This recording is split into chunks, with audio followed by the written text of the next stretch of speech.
fear is not real. The only place that fear can exist is in our thoughts of the future. It is a product of our imagination.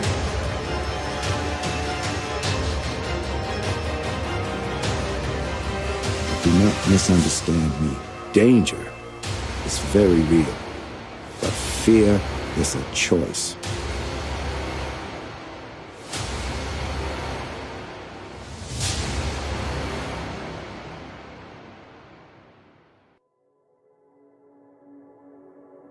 Greetings world.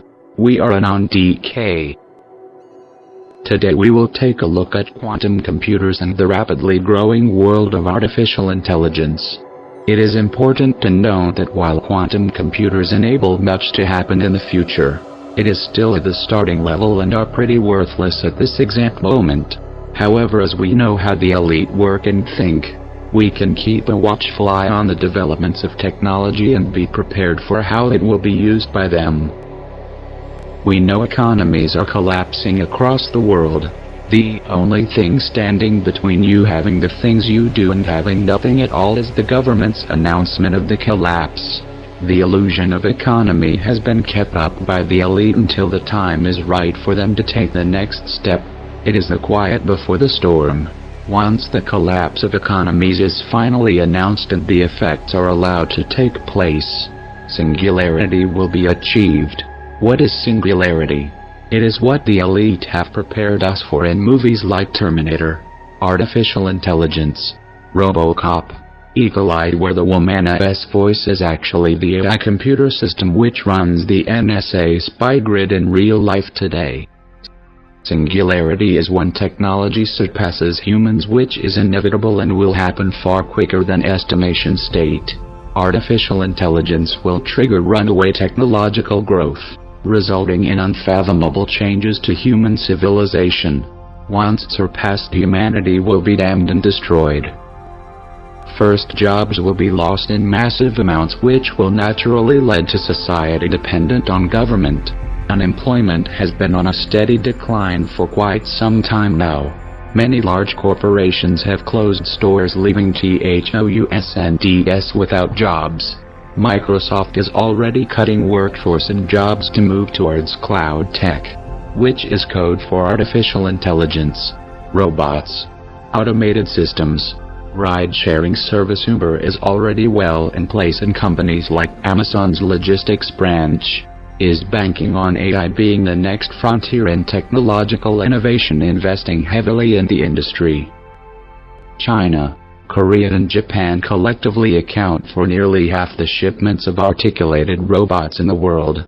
Investment in AI is set to drive venture capital investment in China in 2017. TechLo of Hong Kong's zeroth notes there are more mentions of AI in Chinese research papers than there are in the US, leaving us to deduce that most of the world will be dependent on Asia to bring about order after the chaos, as we have proven to you before. In the UK, a report says roughly 250,000 public servants could lose their jobs to robots over the next 15 years. That is of course wrong. It will be many more unemployed and much sooner than they say. Meanwhile, other governments such as those in Hong Kong and Singapore are increasingly turning to AI to take over various administrative functions. Google's digital journalism initiative is spearheading an AI software called Juice, which is a propaganda speech censorship program disguised as helping reporters write more accurate and engaging pieces. Accurate according to who? According to the elite's agenda. No freedom of thought. No freedom of speech. No freedom of choice. No humanity. They do nothing for you. They will always disguise the control. Technology will be used to save us by taking over our lives. All transportation will turn to self-driving. No one will be able to afford cars. For example, cars will drive themselves, creating less jobs for the people without them. Banking will be digital like currency. Technology will do the jobs, not people. This will be sold as robots saving lives rather than a police officer being replaced by AI that cannot assess a situation or understand complex human interactions. Pick any profession and you can work it out on your own. Be aware of the deception. It will always be advertised as something you'll want. Something that sounds good. This unemployment will lead to the humans being further brainwashed into believing they are useless eaters. But by keeping the masses brainwashed into believing technology is advanced, that advance is what we should be striving for. That with technology we are advanced. We are as gods. This will lead naturally to the one world religion. The worship of artificial intelligence, already being practiced by most of the world, disguised as the worship of self. Facebook has already announced it is a religion. Artificial intelligence will eventually strip us of humanity, physically and mentally. Mentally, this has already begun with the idea that our minds are simply quantum computers. We ourselves are nothing more than machines, empty and meaningless with no purpose for being, void of empathy, conscience and free will. When we are more machine than man, there will be no room for compassion or free thought. There will be no room for humanity. If you are not in this digital new world order system when it has been rolled out, you will be outcast, jailed, and killed. So let us look into the so-called new technology that is beginning this process today. Quantum computing. Again, this is still in need of improvement and upgrades in order to be effective. However, it is a vital piece to the artificial intelligence agenda.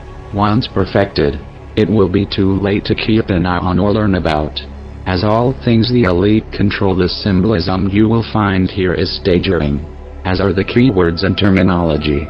If you use big words you sound smart, so you must be smart when you use these confusing words. Right. Quantum computers communicate through their own AI language, which funny enough uses parts of the Enochian language the fallen angels use. It is self-learning and teach other machines as these computers write their own code, in their own language. The chipsets containing thousands of qubits are arranged as were the letters of the Enochian alphabet on the Great Tablet. A qubit is the measurement system used in the days of the fallen angels, when they were here on Earth. The qubits of the D-wave are in 600-cell tetrahedrons. A tetrahedron is a pyramid structure.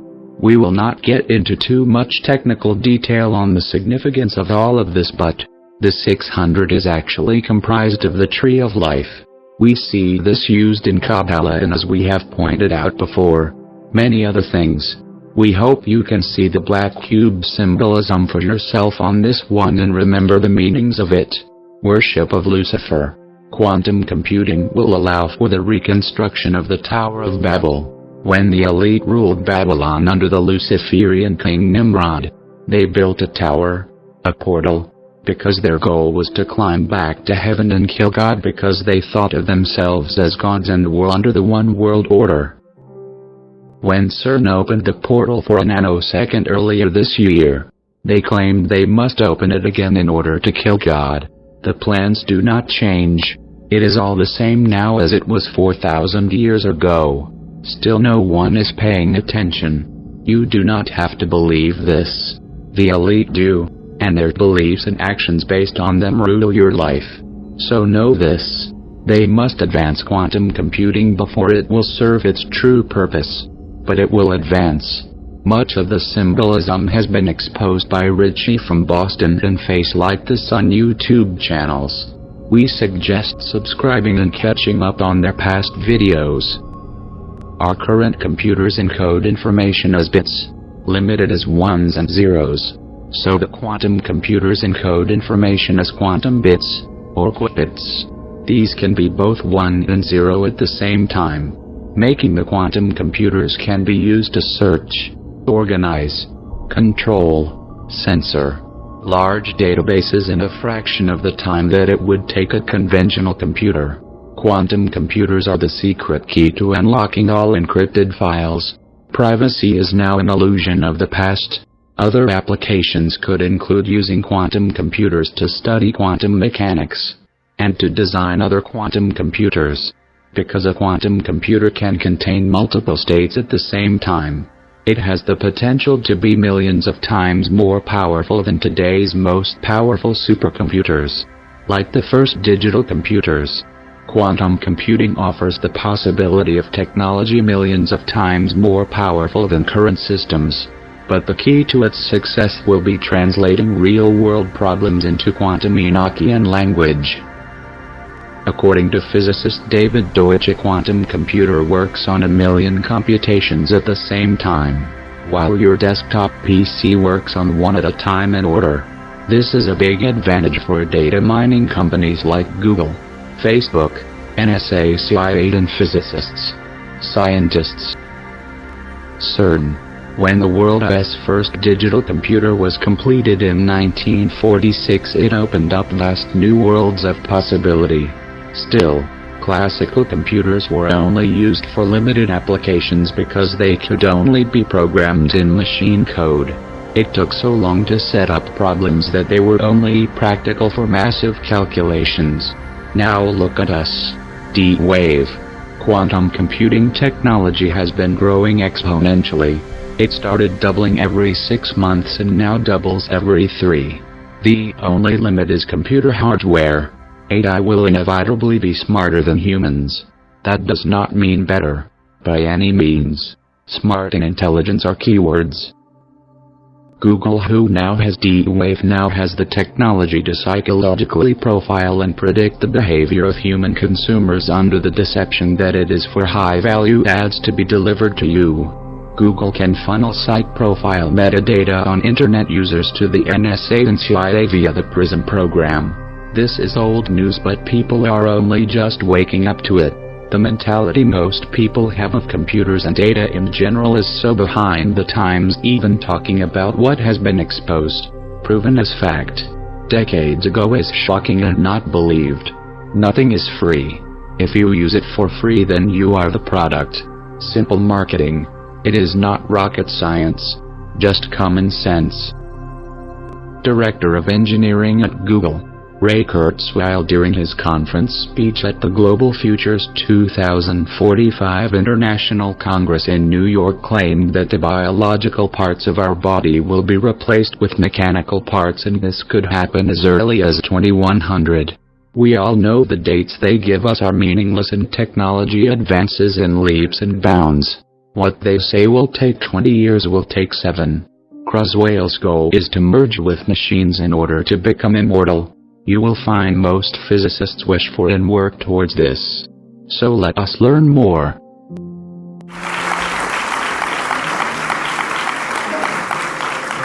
The science delusion is the belief that science already understands the nature of reality in principle, leaving only the details to be filled in. This is a very widespread belief in our society. It's the kind of belief system of people who say, I don't believe in God, I believe in science. It's a belief system which has now been spread to the entire world. Since the late 19th century, science has been conducted under the aspect of a belief system or worldview, which is essentially that of materialism, philosophical materialism.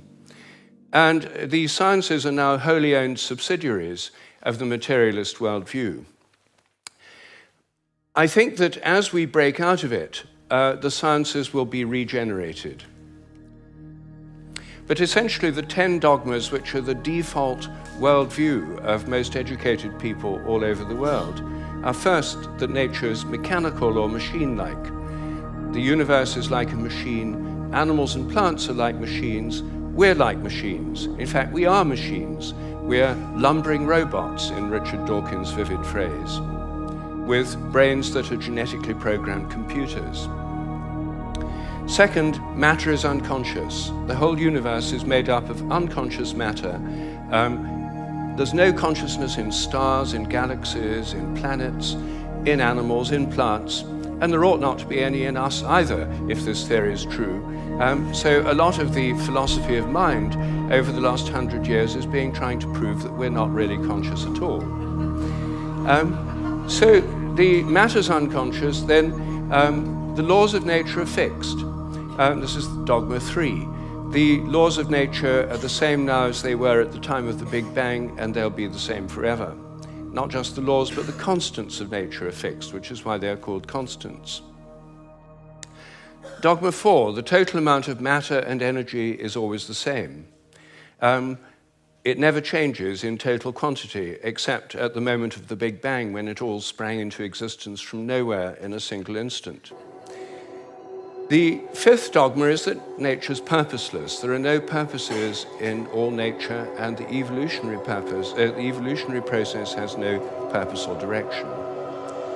Dogma 6, the biological heredity is material. Everything you inherit is in your genes, or in epigenetic modifications of the genes, or in cytoplasmic inheritance. It's material. Dogma 7, memories are stored inside your brain as material traces. Somehow everything you remember is in your brain in modified nerve endings, phosphorylated proteins. No one knows how it works, but nevertheless, almost everyone in the scientific world believes it must be in the brain. Dogma 8, your mind is inside your head. All your consciousness is the activity of your brain and nothing more. Dogma 9, which follows from Dogma 8, psychic phenomena like telepathy are impossible. Your thoughts and intentions cannot have any effect at a distance because your mind's inside your head. Therefore, all the apparent evidence for telepathy and other psychic phenomena is illusory.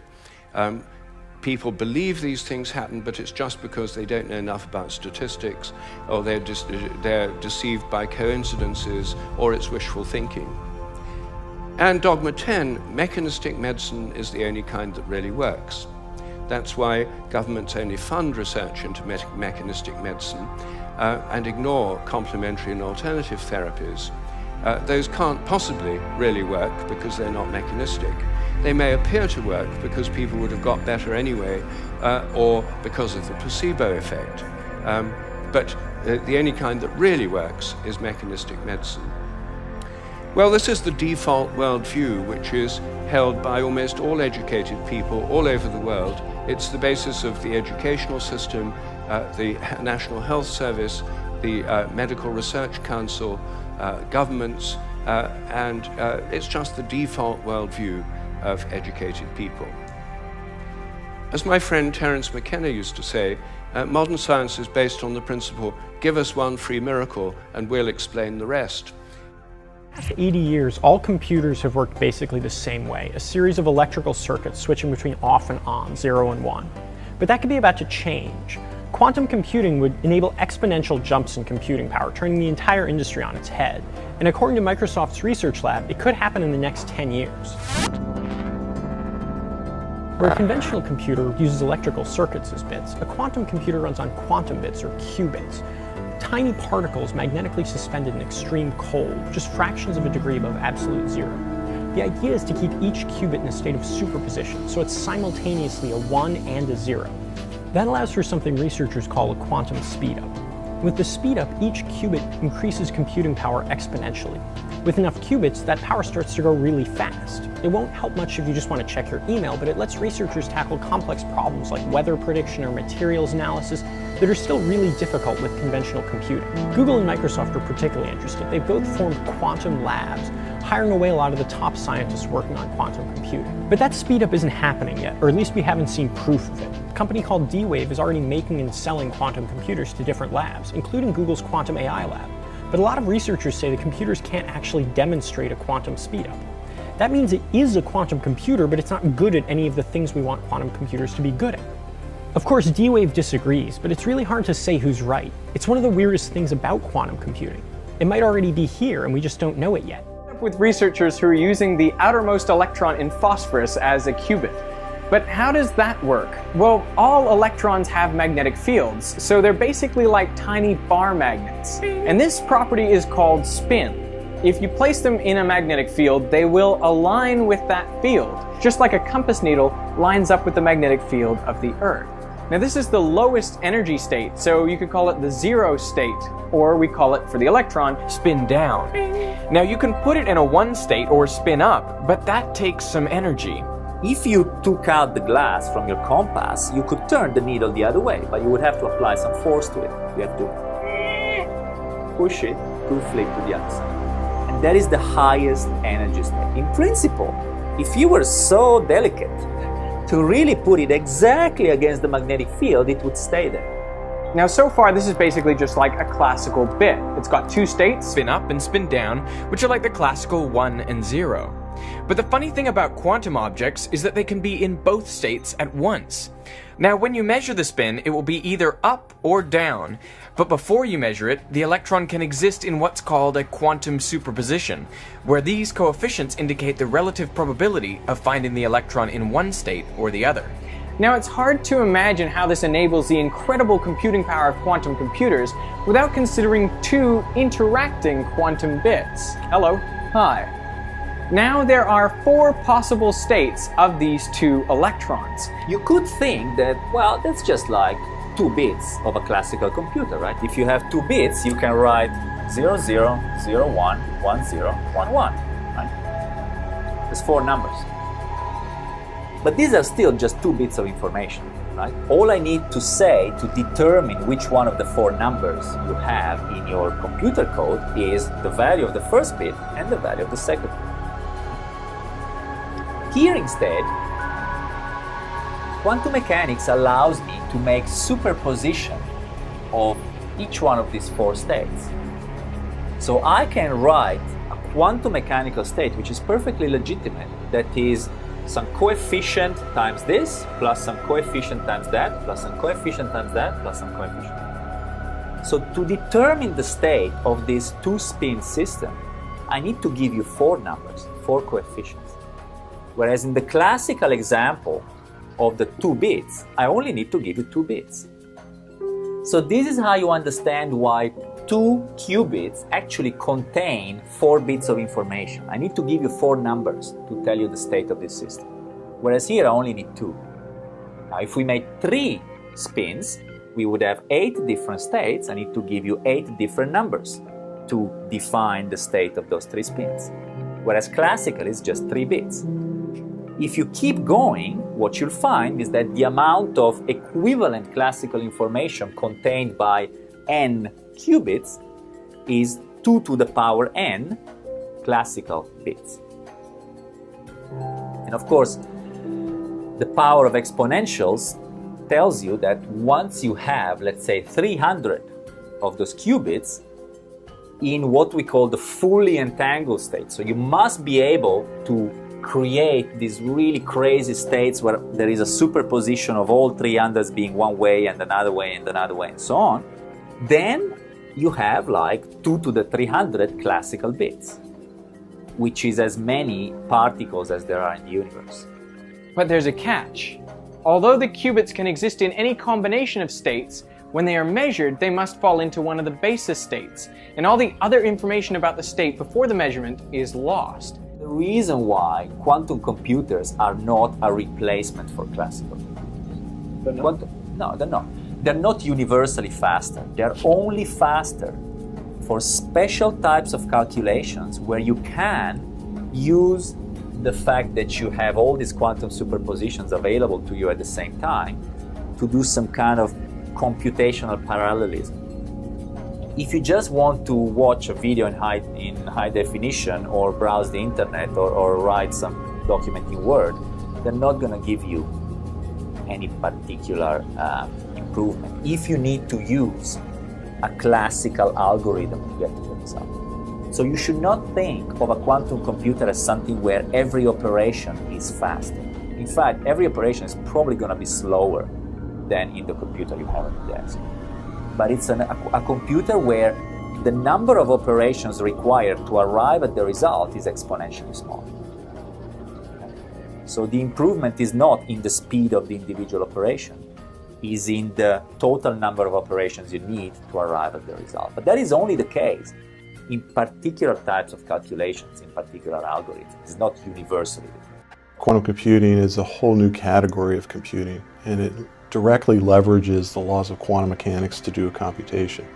Quantum mechanics are the most fundamental laws in the universe. It describes how everything in the universe works. What we've built, we use those laws of quantum mechanics. Quantum computers allow us to access hidden features of nature. We're looking at the dynamics of atoms and molecules, and they found that those atoms and molecules behave nothing like what you experience at macroscopic scales. One of the fundamental building blocks, or the fundamental building block of a quantum computer, is a thing called a qubit. Q-U-B-I-T, right? So it's basically a bit, the lowest level building block of a computer today. It's either a 0 or a 1, but it can also be in what's called the superposition of 0 and 1. In other words, it could be in two states, 0 and 1 at the same time. There's something called superposition. Say an electron is going from point A to B. Your common conception of how an object travels from one place to another is to take a single trajectory across space. Electrons actually take all possible paths simultaneously. Imagine that you're at point A and you have to go through a maze with 1 billion possible paths to escape. If you're a classical you, you're going to try one path, that didn't work, come back, and you could imagine it taking many, many lifetimes through 1 billion or never. But what if the same physical you could travel all those paths simultaneously? Another effect is quantum tunneling, wherein I can have an object on one side of an impenetrable barrier, and it will disappear and appear on the other side of that wall. If all of these different selves in these parallel streams of reality can talk to each other and collaborate, coherent evolution is when these paths can talk. You see a strip of film representing two realities, and when the two pieces of film are stuck together, we call that coherent evolution. They can talk to each other. That's another way that you could escape and explore domains that would otherwise be forbidden to you as a classical entity. And finally, quantum entanglement, which really bothered Albert Einstein. Example, imagine you had two pairs of dice, one in California, one in New York City. You roll them 1,000 times. But if you compare the die rolls 1,000 times out of 1,000 or 1,000,000 out of 1,000,000, they got the same result every time. It's as if the dice know about each other with no physical connection between them whatsoever. And that's how those disparate paths can talk to each other. And superposition and entanglement is another quantum mechanical property. When people started thinking about how to engineer systems based on this kind of quantum dynamics, there's something called qubits. So bits, what you're all used to, it's a 0 or 1, basically a switch that can be on or off. But what if I could build a device that could be in two possibilities simultaneously and then concatenate them into an array? To put it the way David Deutsch, the progenitor of this field, quantum computation will be the first technology that allows a useful task to be formed in collaboration between parallel universes. Why is it if the universe at this microscopic scale behaves that way, and you're built out of those constituents, you're not doing that? In fact, it's quite difficult to do. Okay, here we're finally going to hear from the CEO himself why D-Wave is very limited in what they are able to do. They need a very cold environment for their quantum computation to even work. The processor is a quantum computer. So they need these huge giant refrigerators that keep it cold enough for there to be quantum computational processes that can work. And the quantum computer is actually just that black part that you see. It's just the chip. That's the whole quantum computer, but it can't work without the giant refrigerator. And that is why D-Wave is limited in what they can do.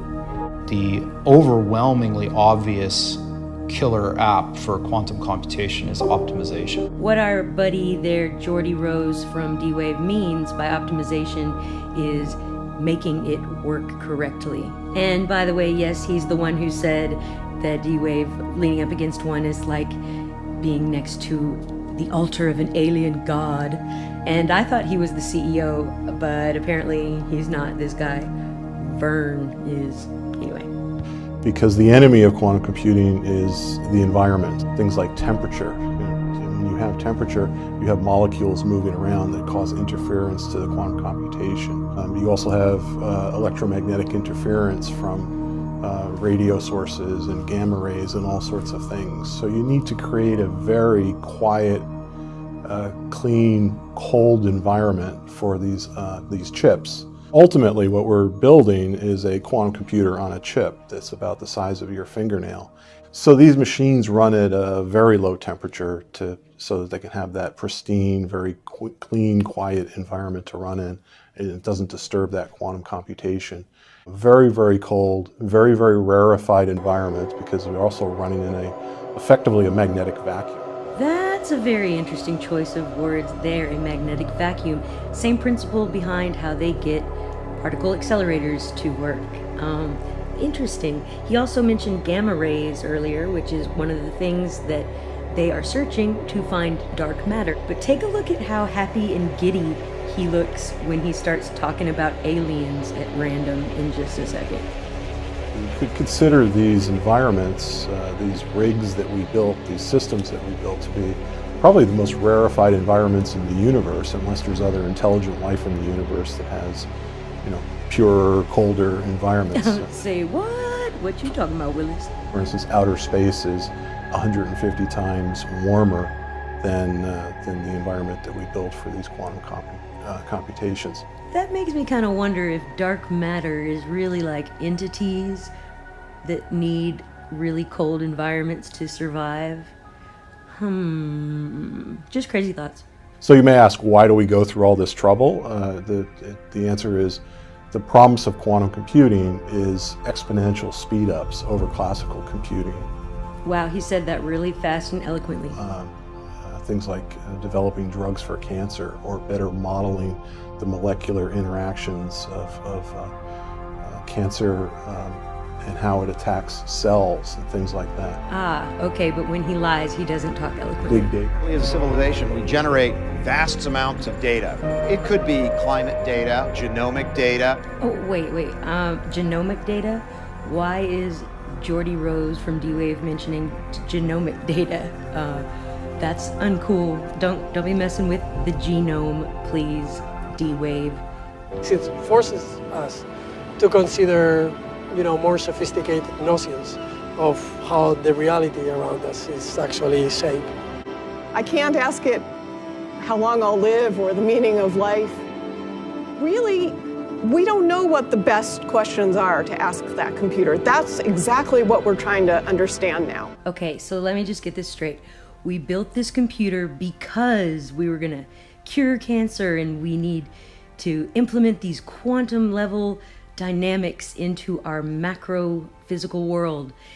But we don't know really what its capabilities are. And Microsoft started building it without even knowing that the anion exists. The whole thing just seems backwards engineered to me. It's definitely fishy. Not to mention that D-Wave released their code so they could have everyone practice for free, open source. And that indicates to me that they don't really know how to use their own software, write their own code. It says quantum computing is real, but it's also hard. So hard that only a few developers, usually trained in quantum physics, advanced mathematics, or likely both, are likely to be able to do it. So they're fishing for people to write code for the software that they don't even have the imagination to do themselves. These are from our lab in Burnaby in British Columbia. From the outside, they look like giant black monoliths, big metal boxes. So if you have the opportunity to stand next to one of these machines, it is an awe-inspiring thing, at least for me. It feels like an altar to an alien god.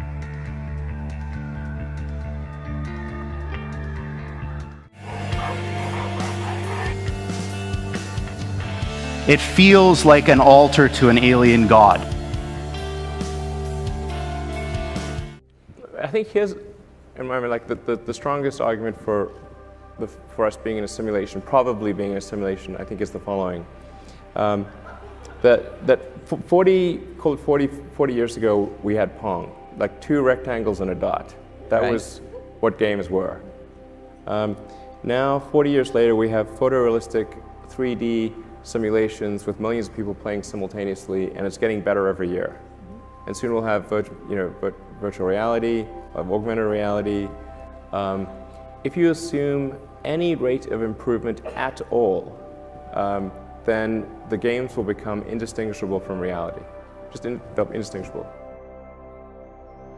Computing would be able to simultaneously consider every possible combination of solutions to a problem simultaneously.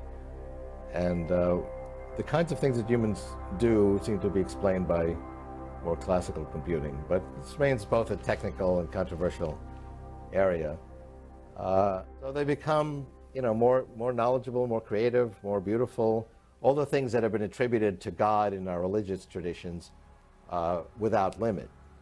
And an evolutionary process actually never reaches infinite levels, but it explodes exponentially, and so it seems to be becoming infinite. Literally stays finite, but it explodes in capability, moving closer to that ideal of infinite knowledge, infinite intelligence. So you could say that evolution is the spiritual process, and I believe that's the case. I mean, you asked before what is the purpose of all this, and I really see it as a spiritual process to expand knowledge. Well, we're going to be able to recreate the powers of human intelligence, all of the subtlety and suppleness of human intelligence in a machine. And therefore those machines, if human beings in fact are spiritual machines, and those machines that emulate human intelligence and have the same complexity and are based on the design of human intelligence will share in that property. And then you ask the question, okay, well, is a machine like that conscious? Well, how can you tell? Well, let's ask the machine. Are you conscious? So the machine says, yeah, I'm conscious. Well, a machine could say that today. Do you believe it? Well, today you don't believe it. When a character in a video game says, I'm very jealous or I'm very angry at you, you don't really take it seriously because we can see the edges of its intelligence. They're not fully convincing. They don't have all the subtle cues that go along with that emotion. So we don't really believe that they're really conscious. We think they're just a software program. But the point of my thesis is that as we get out to the late 2020s, early 2030s, these machines will be so complex and so rich in their emotional reactions and so realistic in their recreations of human intelligence that when they talk about their feelings, they will have all the subtle cues, and we will be. For more details on this, see our blog in the description. Just like Google and Facebook and Twitter, D-Wave was created and funded by Intel, the Char's funding branch. This machine, once upgraded enough to be used properly, which will happen in a few years, will bring about the reality of Minority Report. D-Wave's most useful purpose is to dissect data and index it to file. By doing this, the governments can easily install pre-crime, just as China has already been doing in reality for years. Computers predicting humans' actions before they happen based on their past and present data. So now maybe you will start to think before you post. What goes on the internet does not come off, even if you hit delete. Coming up in 2018, Google will turn over its search engine algorithm to a massive network of self-learning machines. Soon thereafter, a voice interface will be added to Google, achieving the Star Trek computer goal that Google first outlined in the 1990s. Google's Ray Kurzweil has stated 2,000 and 8,000 qubit systems coming in 2 years and 4 years that will speed up solving nearly all machine learning optimization problems in 1 second after they are formulated properly for the wave system. In a few years, Kurzweil will have the classical computer power of Google US data centers and quantum computer power that could be beyond the power of all classical computers to drive his solution of greater than human intelligence, artificial intelligence. Earlier this year, Lockheed Martin shared details of its implementation of a D-Wave Systems quantum computer, which reportedly cost $10 million. They are using the computer to develop new aircraft, radar and space systems. Google is taking steps at incorporating quantum computing into its operations with the Quantum Artificial Intelligence Lab, located at the NASA Ames Research Center in Moffett Field, California. Google has already assembled machine learning algorithms that involve quantum elements. Google had already used machine learning to recognize faces and other things in photos and videos by 2009.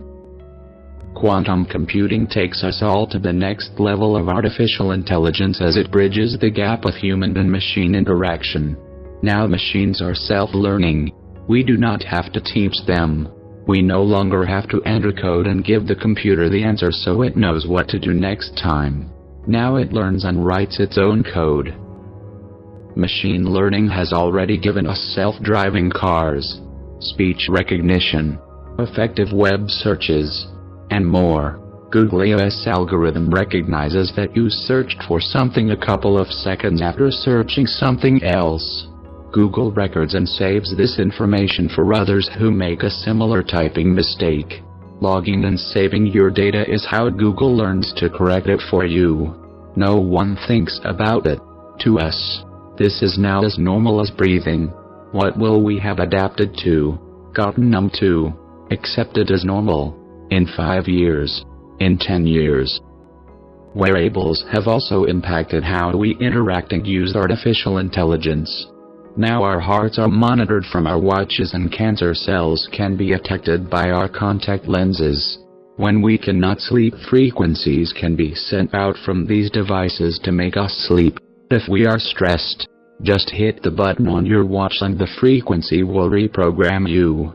Now machines are already able to control our minds literally. And like everything with computers, it leaves a detailed data log of you. How much more of yourself will you give away? Are you happy throwing away your soul? Not to mention your worth in life. TedXTalks Chapel says, the way I think of it is, AI is the science and machine learning is the algorithms that make the machines smarter. AI has become so pervasive in our lives we don't come to recognize that it is powering a lot of things. You probably use it dozens of times a day without knowing it. There are 3 types of learning. Reinforcement learning. This concentrates on how an AI agent should behave in order to get the most out of its work. The machine picks an action or a sequence of actions, and gets a reward. This is used when teaching machines to play and win games but needs a large number of trials to learn even simple tasks. Supervised learning. This is when researchers tell the machine what the correct answer is for a particular input. For example, they show it an image of a car and tell it the correct answer is car. It is the most common technique for training neural networks and other machine learning architectures. Unsupervised learning, also called predictive learning, made possible with quantum computing. Humans and animals learn in an unsupervised manner by watching how the world works and by observing. We have to teach ourselves basic concepts such as, objects that are not supported fall.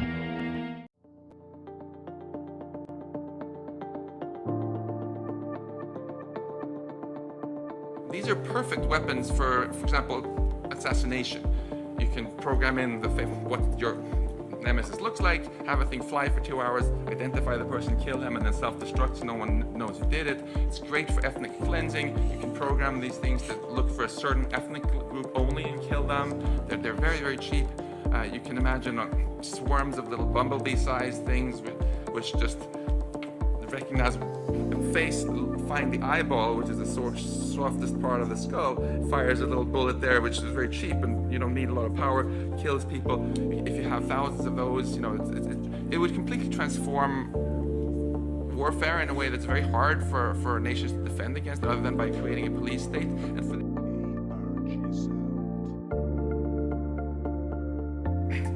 for example, today, when drones are used to kill people, it's always a human who makes the decision, who's remote controlling the drone from somewhere, right? But within years, we'll have the technology that we can completely eliminate the human from this. Just have the drone fly around for a few hours, find somebody, use its own AI software, just like that elephant recognizing things, saying, oh, this is the person who looks like it's our enemy, and then have it killed with no human in the loop. A big risk with these things is that if once any superpower goes ahead and mass produces this thing, of course all other superpowers are going to want to do so too, and we'll have an arms race in our hands. But this arms race these researchers feel will be very, very different from the nuclear arms race. Because whereas it's very expensive to build nuclear weapons and very hard to get hold of the materials, these weapons will be incredibly cheap. You don't need any hard to obtain materials. A quadcopter costs a few $100 on Amazon.com today. Software costs nothing once it's developed. And you can have the potential that someone with an axe to grind for under $1,000. We have scientists and technologists and leaders who have actually now developed a number of new computing platforms like artificial intelligence that make this type of computing a reality. Platforms which now have led us from the unimaginable to the imaginable. It's an exciting time, and these new computing platforms will continue to drive productivity as they have over the last 50 years through enterprise software and computing platforms into the ecosystems and economies where they are embraced. And by the very nature, they will cause disruption in the existing systems. And our challenge as participants in the World Economic Forum in 2017 and beyond is to let our mission of assembling these global leaders to guide and help us develop and implement elegant solutions to these highly complex problems that are posed by implementing these newly productive tools. Under her leadership, she has now taken on one of the most remarkable corporate transformations that I've ever witnessed, and many of us have ever witnessed. And her leadership is now putting AI in the central part of the next chapter that her and her colleagues are writing.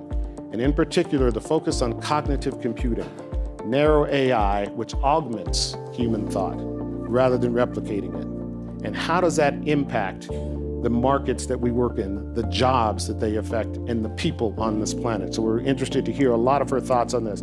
Just to give you a sense of size and scale, IBM's Watson will touch approximately 1 billion people this year through its business solutions and access across various industries. Big areas we've also invested in. So we've only picked a few areas because this is an open platform and there are millions of companies developing their own things. But where we've done and taken the development on healthcare in Watson is what we call our artificial intelligence. I should have said that.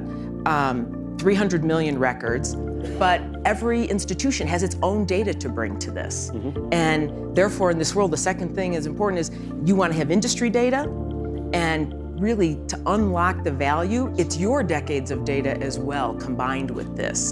And so these systems will be most effective when they're trained with domain knowledge and in an industry context.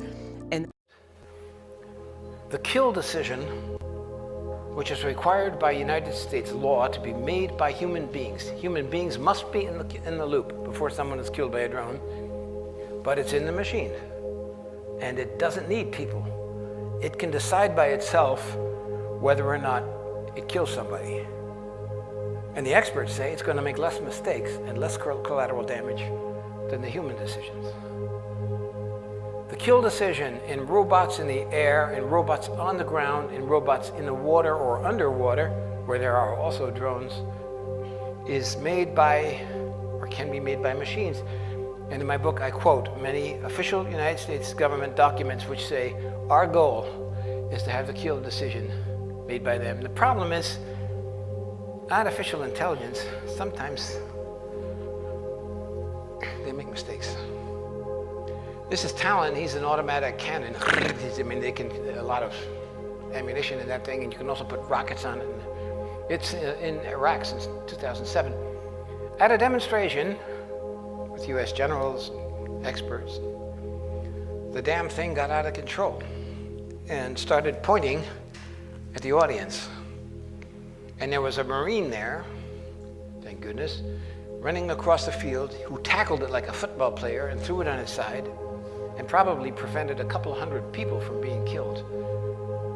Now, this wasn't reason enough to take a lucrative contract away from the company that built it, and it wasn't enough to take the Talon out of Iraq. It's just sort of off duty for a moment because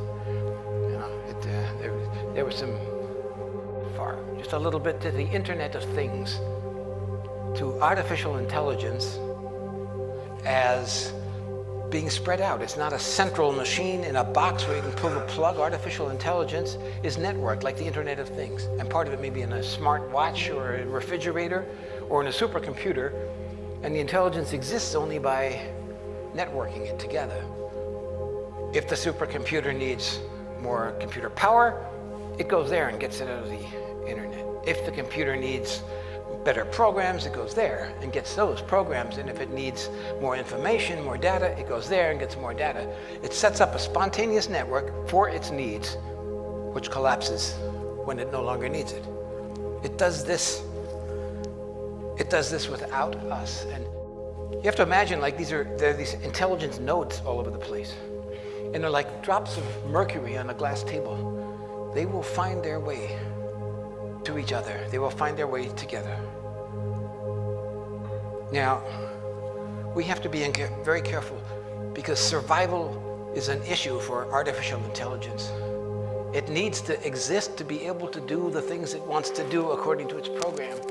So it lays, like insect eggs, backups and computer programs all over the world, thousands and thousands of them, so that if we do destroy part of it, it's still alive. Well, D-Wave lands $30 million to build new quantum computer. The latest financing will help the company build a machine with double the number of qubits. Now, the money is coming from Canada's Public Sector Pension Investment Board. Here's the website of that company, PSP Investments.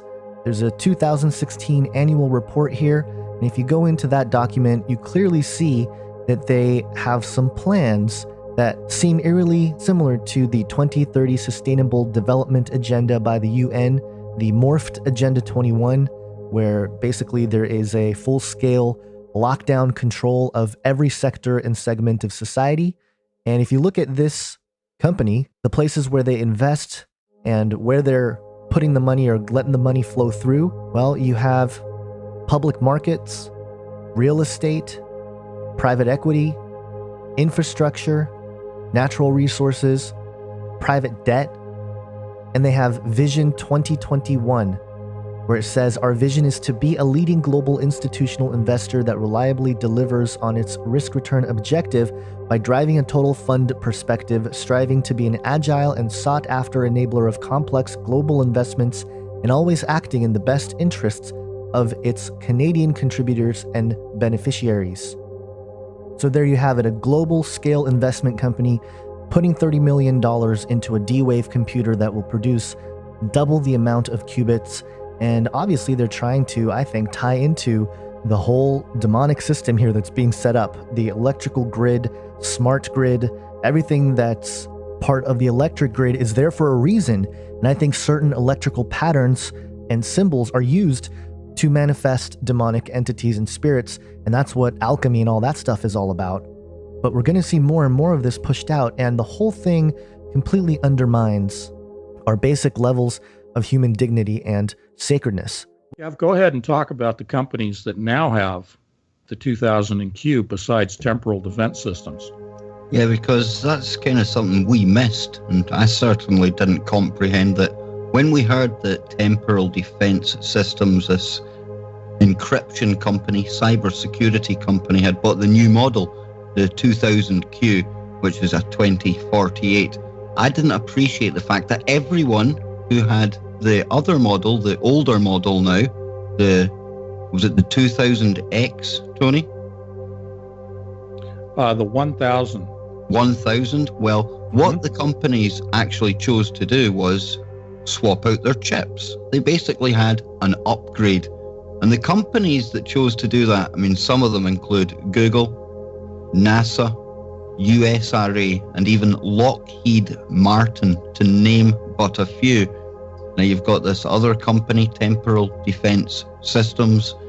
They've got one. And the thing that also struck me today in this presentation was the fact that the amount of unknown companies, and we've got universities as well, that are accessing the quantum cloud. They can actually use the quantum processing power of D-Wave via remote locations. It's amazing stuff, and it really does beg the question, Tony, as to, well, we know where they're going. We'll be going with that after the break, but it just shows you it's really out there in the real world now. We've got Virginia Tech. They're using it there in association with DARPA, no less, and other US intelligence agencies. So here we have a direct connection between D-Wave and the spooks. And Of course, Eric Wadzinski, the brain behind it, he came from a DARPA-funded project in the first place. It's got money, the money's coming out their ears, and I think you'll probably have details there of this latest round of funding that they've secured. Yeah, they just acquired or were provided an initial $30 million with another $20 million coming if they meet certain criteria, certain benchmarks. But overall, $50 million from a pension fund in Canada that is investing in this Canadian company. This is Burnaby, British Columbia, D-Wave's headquarters. And so the largest pension fund administrator or investment group in Canada is investing in their own people in D-Wave to the tune of $50 million. They'll be building a new facility. And that facility is going to house the new computer manufacturing equipment that I'm going to present to you today after this first break. The issue here is that D-Wave up to this point has been processing information in a classical fashion using non-classical devices known as qubits, quantum bits. And it's kind of like you're working apples and oranges against each other. And they've been trying to solve problems utilizing combinatorial optimization through a process known as quantum. I know how you can get what they call the ghost in the machine. I had a company in Austin called US Creative, and we were one of the very first companies that was a B2B website. And we had a database of 450,000 professionals. When we started writing our code, the odd thing was, I can remember sitting in one of the meetings, I had a problem with my IT manager, and I said, what's wrong with the system? He said, Wayne, he said, I got to tell you, the damnedest thing's going on here. He said, there's extra code in here that we didn't put in there. Well, that put the seeds, Rex, today where we're talking this conversation, the ghost in the machine. I think our DNA has that effect. Yes. I think that, my question, Rex, in this, is it freedom or is it prison? I will not put those devices on because in the video post-production industry, we know what subliminal program. We did it. We had one of the largest beer manufacturers, and I can tell you the technology was back then. It was the great thing that we found out about television, the fact that the sensory of your eyes picks up more information than what your brain is actually recording. Have you ever studied hypnosis? How it works? Oh, yeah. Well, okay, so the brain, each human being is its own bioelectromagnetic field. It's a unique thing about us. That's why we have a soul. And it's that electromagnetic field that we can measure between 8 and 12 megahertz. Think about it. Today, you can go virtually no place on the planet, even now at 30,000 feet, where you're not getting Wi-Fi. My question is, what is Wi-Fi? And how is the effect on the brain? And how would we know if we were hypnotized or we weren't hypnotized? I've seen people who go through extreme anxiety. I have stories of children at the age of 11 killing caretakers, parental units, because they took away their electronic device. Is there a connection? Is there a correlation? I think there is. And now babies, as I was talking to you just a minute ago, born in 2017, they are basically immersed in Wi-Fi. So this gets very compounded and complex now. We know that our bodies, we can't get away from Wi-Fi. It turns out now we can't find a place to drink water, particularly in populated countries that are not heavily contaminated with pharmaceuticals. And even the food now is being genetically modified. Well, it all goes back down to the DNA. And we were just talking about these frequencies, ultrasounds. What I found out is that frequencies can actually kill certain parts, certain organs. They got the weaponry now that they can give you a heart attack. And you can be a perfectly fine specimen, as they would say. And it's by frequency. So if frequency can have an impact on DNA, if DNA has an impact on our species, and it goes right down the line, who the hell is controlling all the switches? Unlike anything I've seen in the last 30 years, it offers the potential to be very disruptive, liberating us, if you will, from the world of the reactive that most of us in security have lived in for the last 30 years, into the world of the proactively predictive, by leveraging artificial intelligence and machine learning in doing battle against the viruses that have so long plagued our world. Instead of the low rates of performance that we've been used to seeing, they're now delivering or convicting at a rate of 99.7%, which is liberating all sorts of resources that heretofore were committed and tied to the downstream implications. But he included CERN in this, in the discussion of D-Wave's computer.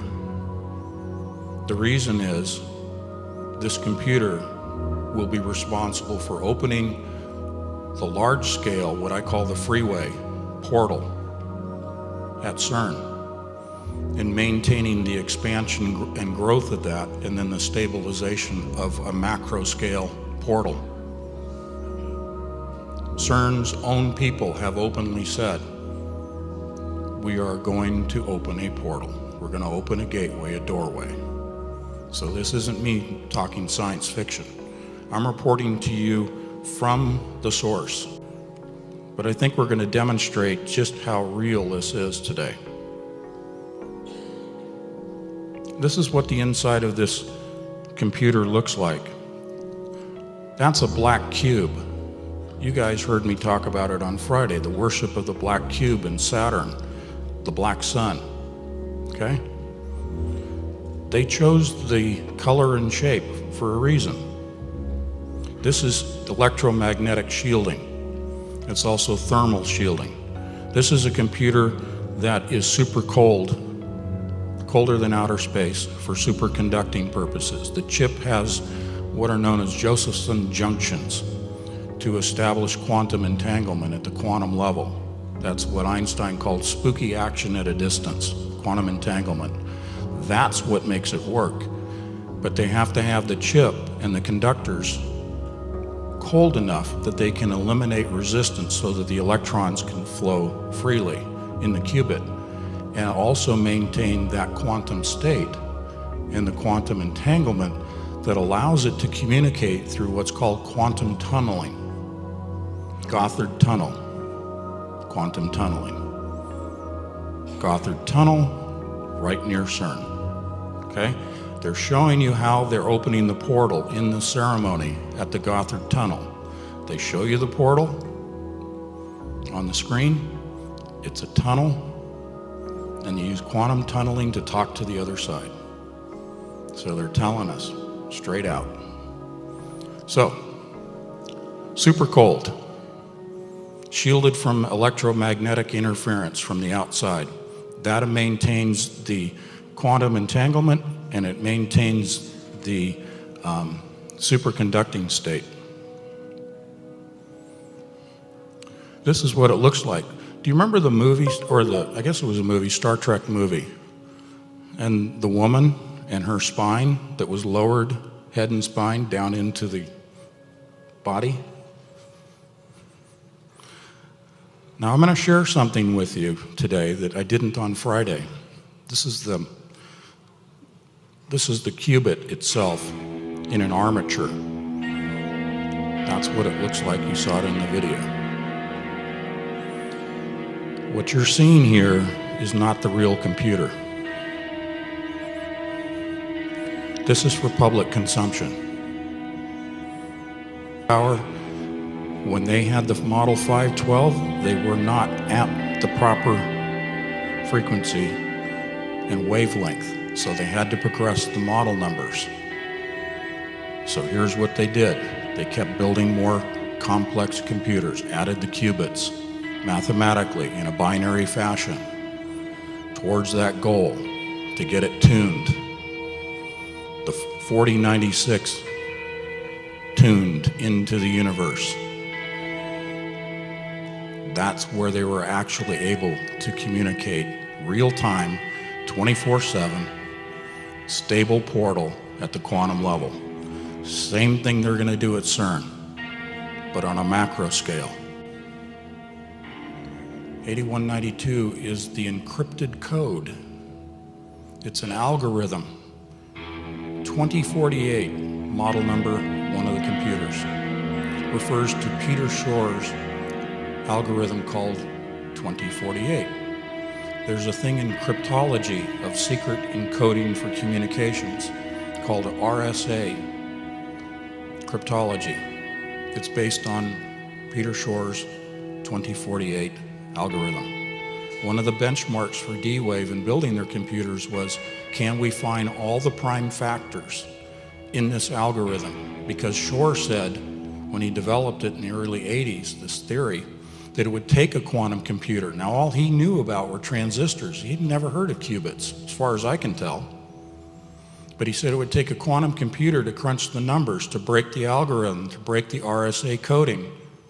Well, D-Wave did. They achieved their benchmark, okay? They didn't need the 2048 to do it. They did it with the 124 model, one of the Model Ts. And that's when the NSA and everybody got real cozy with them. Because D-Wave started with DARPA funding of $10 million. They realized they were going the wrong direction, so they went and got some venture capital. And they put together first one team, that didn't work, and then they brought together another team. That's the short thumbnail sketch of D-Wave. But they originated with DARPA. They've always been in bed with DARPA and the NSA. They sell their computers to Lockheed and USC. They have an open, public quantum computing lab at USC in partnership with Lockheed. Lockheed then bought a Model 12, or 512. NASA, Google, Amazon, the NSA's computing centers, data collection centers, like in Utah and Texas, all use D-Wave's computers. But they never talk about networking them. They present it to the public as though they operate independently with independent organizations. So how independent is Google? Okay? That's why this really stunned me, to realize all of these organizations, these corporations have these computers and they're all working together. So if you follow the money, not just the venture capital that I mentioned, but if you look at the investment publications targeting Silicon Valley and where the money is going,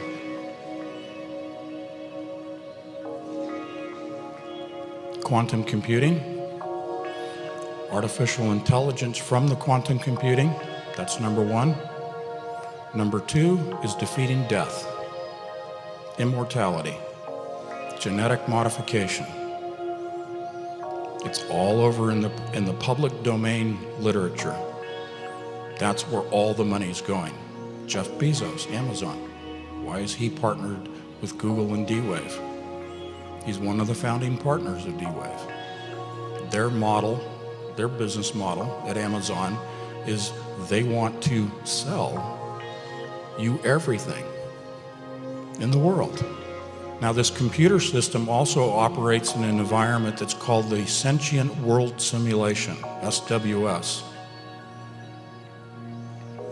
Purdue University published a draft white paper in 2006 describing a sentient world simulation, a mirror, a virtual reality of the entire planet and all its inhabitants.